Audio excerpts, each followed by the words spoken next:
இயேசு ராஜா தான், முழு உலகத்துக்கு ராஜா தான் அவர். ஆனால் ஒரு வந்ததின் நோக்கம் ஒரு குறிப்பிட்ட மக்களுக்கு விடுதலையாக்கி கொடுப்பதற்கல்ல, முழு மனு குலத்தையும் பிசாசின் கையிலிருந்து விடுதலையாக்கி சுதந்திரம் வாங்கி கொடுக்க. அதற்கு தான் சிலுவையில் அவர் மரிப்பதற்கு சந்தோஷமாய் வருகிறார். அதனால இந்த நாளில் இந்த ராஜாவாகிய இயேசுவை உங்களுடைய உள்ளத்துல ராஜாவா ஏற்றுக்கொண்டு இருக்கிறீங்களா? உங்களுடைய இறுதிய சிம்மாசனத்தில் அவர் ராஜாவா உட்கார வச்சிருக்கிறீங்களா? அவரை உள்ளத்துல ஏற்றுக்கொண்டு அவர் உங்களுக்கு ராஜாவா இருந்தார்னா உங்களுக்கு எந்த பிரச்சனையும் வராது, காரியங்களை பார்த்து கொள்ளுவார். ஏன்னா உங்க விடுதலைக்காக சிலுவையிலே மரித்து ஜெயம் எடுத்த ஒரு ராஜா அவர்.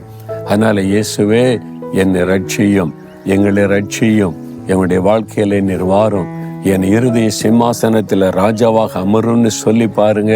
உங்களுடைய வாழ்க்கை அற்புதமாய் மாறிவிடும்.